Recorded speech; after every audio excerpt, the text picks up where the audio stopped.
Hello and welcome to Comic Island. My name is Arden, and this is my review of Justice League number 7. So this was a Patreon weekly poll winner for a topic I was going to do a recap and review of. However, after reading issue number 7, I've decided to skip out on the recap. It really just comes down to a few things. For one, I'm really tired and have been working hard on other projects and could use a bit of a break. But more importantly, and the real reason I'm not doing a recap, is after reading number 7, it's just not the kind of issue that's going to make for a good recap. I'd have to go into so much detail that we'd essentially be violating our agreement with DC Comics when it comes to how much of their comics we're going to show and cover in our videos. And there's so much going on in the issue, to summarize it all would to leave essential elements of it short, because issue number 7 closes out the first arc of Scott Snyder's run on the Justice League, and as such there's like 5 different things going on at once. It's a big culminative event, and each of them are important and spell out major things going forward for this series and DC Comics as a whole. And to be honest, that's great. The whole issue is awesome, and if you want to get into it, you're just gonna have to read it yourself at this point.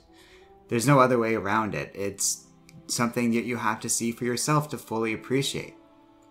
And I'm not really gonna couch this as some sort of masterpiece or deep, dark dive into superheroes or anything else big and grand that's gonna make this some kind of timeless epic.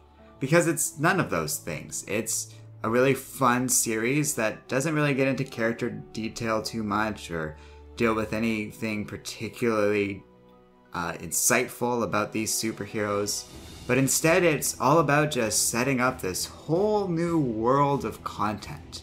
Basically, it's the final chapter in the fallout of the whole coming into the source wall and all this new stuff being flooded into the DC universe.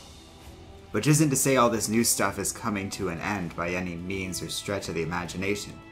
Quite the opposite. We basically have all these new concepts and characters at play, and it's the final chapter in the introduction of all of that. Presumably the rest of this series and many other series and writers are going to take advantage of all of this new content, and that's a great thing. So no, it's not the most in-depth Justice League story ever made. I don't think it really qualifies to get on to the top 10 of the best Justice League stories in that video I recently made, but it is phenomenal. It is a really good start to this new series and has me excited for what's going to happen next. Because there's all these new and fun things going on, and I don't know where it's going to go from here. It's completely open for new things to happen, completely in the blue and wild in terms of what can happen next. We're in brand new territory here, between the Still Force, a brand new Lantern Corps, and this primordial force that Hawkwoman is connected to. This is shaping up to be a very cool series. Perhaps the best part of it all is the focus is on characters that we don't get to see enough of, such as the Martian Manhunter, Hawkwoman as I mentioned, and even Lex Luthor and the Legion of Doom.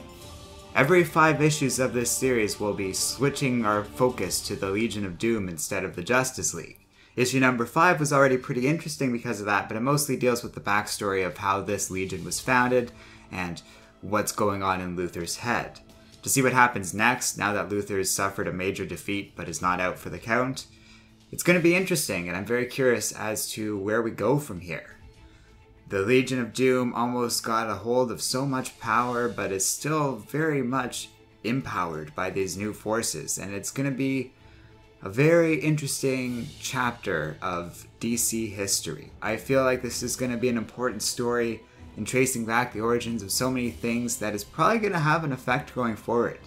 Between the Ultraviolet Lantern Corps and the Still Force and all the other forces that are emerging within the Flash's world, magic acting up in Justice League Dark, and now all this stuff with this primordial force that the Justice League has basically tasked themselves with defending, there's really no saying what's going to happen next.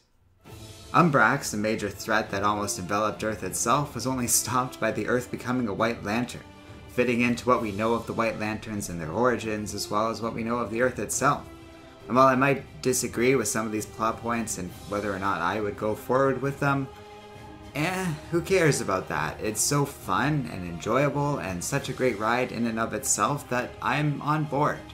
If you haven't checked out Justice League yet, I do recommend you do so and look into these first 7 issues because I quite enjoyed them. Like I said, it's not the deepest, most impressive thing I've seen in terms of a Justice League comic, but it's super cool how they're bringing in this new material. I think a lot more superhero writers could learn from this and learn to just open the floodgates of content, not only for themselves, as Scott Snyder clearly is, but for other writers in the DC community. That's a pretty cool service that he's been doing lately, just basically giving new concepts and characters a brand new ride going forward. My only complaint is that, and I've heard other people echo this, Scott Snyder seems to be focusing on the Batman who laughs out of the Dark Knights, and he's going to be involved with the Legion of Doom going forward apparently. That's technically fine, but out of all the Dark Knights, I find the Batman who laughs to be not terribly interesting, so it's a little disappointing to have him be the big reveal at the end of issue 7. Nevertheless, it's a great comic. I'm really enjoying what Snyder's doing so far. I have always really enjoyed Snyder as a writer more than I haven't, and I gotta say, this comic was great. I thoroughly enjoyed it from start to finish, and I have basically enjoyed this series as a whole. Snyder's swinging for the fences, and while there aren't as many big dramatic moments as he had during his run with Batman, it doesn't really matter when there's this much new content going on here. Snyder, in comparison, during Batman, used a lot of older villains and really only introduced concepts such as Mr. Bloom and the Court of the Owls, which is basically just 2 villains from 2 story arcs, the rest dealing with stuff like the Joker, the Riddler, Mr. Freeze, nothing new in the world of Batman, certainly. This, on the other hand, has already introduced so many characters and basically just a new concept for each member of the Justice League to grapple with. And that's pretty amazing in and of itself. With breezy dialogue that really fits the characters at hand and some excellent artwork by a team of artists and colorists and even great editing going on here, this is a wonderful comic and I thoroughly recommend the Justice League series as it currently exists.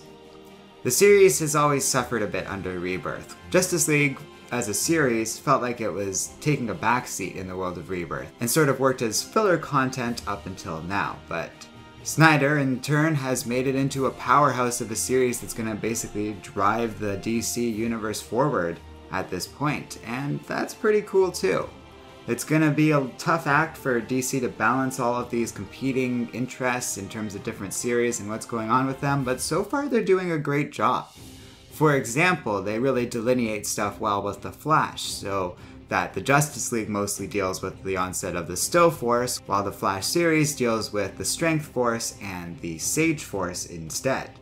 By doing so, it makes it easy for the writers not to trip over each other or to accidentally deal with concepts that one is involved in while the other is writing it. And it becomes a really great overall meta-narrative because of it. I'm really liking DC Comics right now. That hasn't changed much over the last 2 years, but they just keep bringing in new stuff, addressing concerns that had been developing in earlier stages of Rebirth, and it's all very fun right now. You can't go wrong with a lot of these Rebirth comics these days, and that's a very impressive thing. We've said that several times on this show at this point, but, well, who cares? It's worth commending DC over, and it's worth noting how consistent they've been in this regard. As long as you're just sort of willing to enjoy it for what it is, these comics have been great, and I can't say that I've changed my opinion much since the start of Rebirth, because their consistency has really shown. In spite of some blemishes here and there in terms of who DC is using for what series and that sort of thing, overall they're doing a great job at creating a positive environment for their fans, addressing concerns here and there, and working to create a series of comics that I quite enjoy for what they are. If you like this video, be sure to check out our Patreon page in the video description below. And finally, don't forget to like, subscribe, and keep reading comics.